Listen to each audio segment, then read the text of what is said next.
حضرت فاطمہ کے گھر میں فاقہ حد سے بڑھ گیا تو حضرت علی نے فرمایا کہ جاؤ اللہ کے نبی سے کچھ تو مانگ کے آؤ، کچھ تو پیٹ میں جائے۔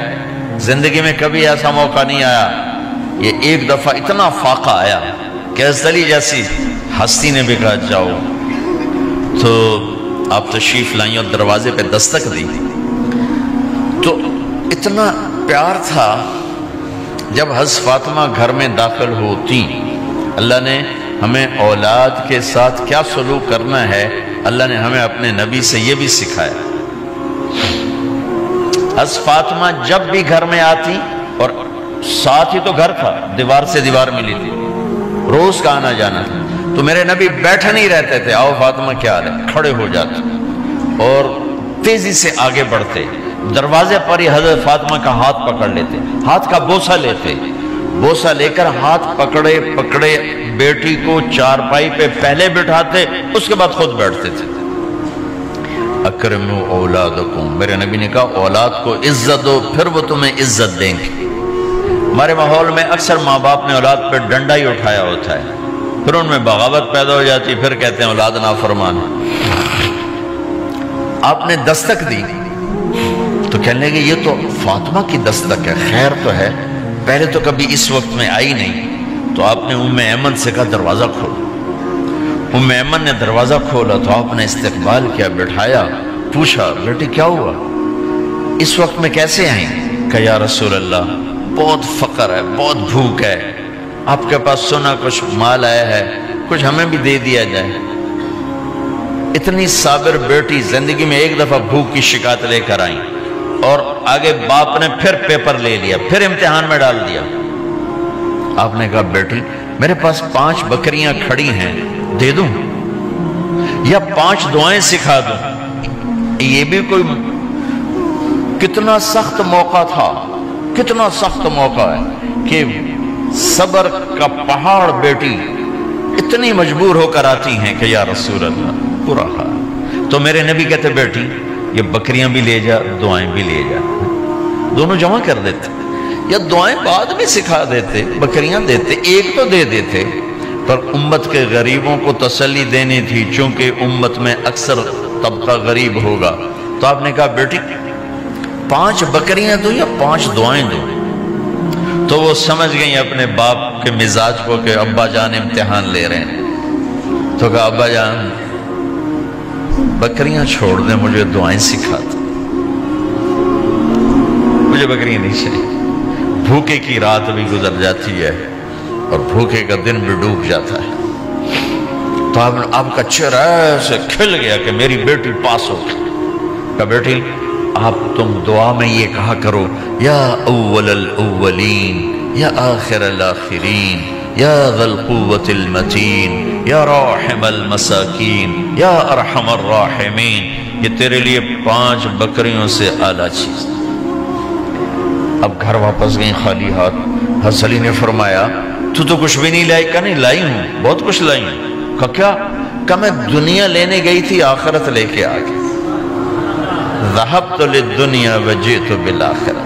تو حضرت علی نے فرمایا تیرا آج کا دن سب سے اعلیٰ دن، خیر ایام کی حال۔ داماد کا امتحان لے لیا، حضرت علی کو بلا لیا، علی 5000 بکریاں دوں کہ 5 دعائیں دوں؟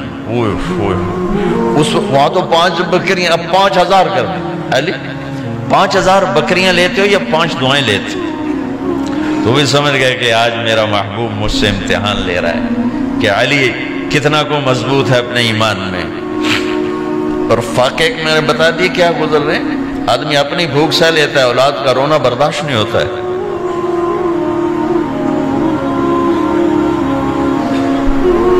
علی 5 دعائیں دوں کہ 5000 بکریاں؟ حضرت علی نے عرض کی یا رسول اللہ دعائیں سکھا دیں، بکریاں نہیں چاہیے۔ میرا نبی کا چہرہ کھل گیا کہ میرا داماد بھی پاس ہو گیا۔ علی تو یہ دعا مانگا کر روزانہ، اللہم اغفر لی ذنبی ووسع لی خلقی وبارک لی فی رزقی وقنعنی بما رزقتنی ولا تذهب قلبی الى شیء صرفته عنی۔ یہ 5 دعائیں تو مانگا کر، 5000 بکریوں سے زیادہ ہے۔ اللہم اغفر لی ذنبی، اللہ میرا گناہ معاف کر، وسع لی خلقی، میرے اخلاق عالی شان کر، بارک لی فی رزقی، میرے رزق میں برکت دے، قننی بما رزقتنی، مجھے لالچ سے نکال دے، مجھے لالچی نہ بنا، مجھے حریص نہ بنا، ولا تذهب قلبی الی شیء صرفتہ عنی، جو تو نے مجھے دیا نہیں اس کی میرے اندر سے طلب بھی ختم کر دے، مجھے اس کا طلبگار بھی نہ بنا، کہ یہ 5000 بکریوں سے زیادہ ہے۔ بس فاطمہ رضی اللہ تعالیٰ عنہ سے ملنے گئے، کہا بیٹے میں اندر آ جاؤں، میرے ساتھ عمران بھی ہیں، ایک صحابی تھے عرب سردار، میرے ساتھ عمران بھی ہیں۔ کہا ابا جان میرے گھر میں اتنی چادر نہیں کہ اپنے آپ کو چھپا سکوں، پردہ کرنے کے لیے میرے پاس چادر کوئی نہیں، تو آپ نے اپنی چادر اندر دے دی، کہا اس سے پردہ کرنا، تو لپیٹ لی۔ اب اندر آئے تو آپ نے پوچھا میں نے سنا تھا تو بیمار ہے، میں تیرا حال پوچھنے آیا ہوں۔ تو باپ کو دیکھ کے آنسو نکل آئے کہ یا رسول اللہ بیماری بھی ہے اور بھوک بھی ہے، دونوں ہی ہیں، صرف بیماری نہیں بھوک بھی ہے، بڑے بڑے مصیبتوں سے لڑ جانے والے ماتھے پہ کبھی بل نہ آیا۔ بیٹی کے آنسوں نے پگھلا بھی دیا اور رلا بھی دیا، آپ بھی رو پڑے، آپ بھی رو پڑے۔ پھر کہا میری بیٹی نہ رو، والذی بعث اباک بالحق ما ذقت من 3 ایام طواقا، آج تیسرا دن ہے میں نے ایک لقمہ نہیں کھایا، میں تیرے ساتھ۔ اور میری بیٹی میں تمہیں بتاؤں، میرے رب نے مجھے کہا تھا میرے حبیب اگر آپ چاہیں تو احد پہاڑ سونا بنا دو، 10 میل لمبا چوڑا ہے احد پہاڑ، 10 میل، میں احد پہاڑ سونا بنا دوں آپ کی خدمت میں پیش کروں؟ تو میں نے کہا نہیں یا اللہ مجھے نہیں چاہیے، میں ایک دن بھوکا رہوں گا، ایک دن کھانا کھاؤں گا۔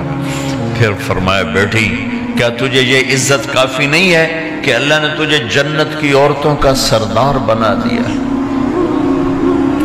یہ سرداری سونے چاندی میں تل کے نہیں ملی، ہوئے ہوئے ہوئے قربان جاؤ۔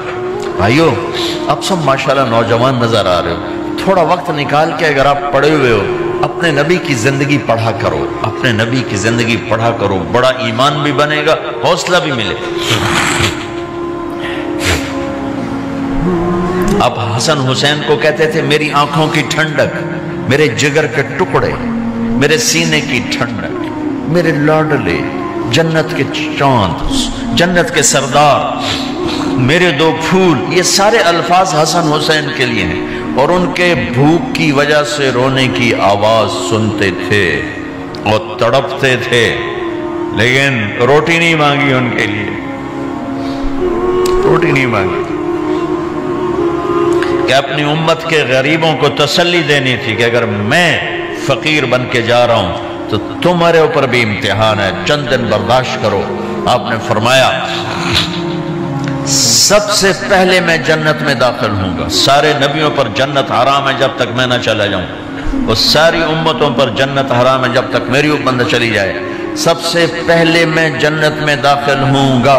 وَمَا يَا فُقَرَاءُ الْمُؤْمِنِينَ، اور میرے ساتھ میری امت کے غریب لوگوں، میرے ساتھ میری امت کے غریب لوگ میرے ساتھ پہلے داخل ہوں گے۔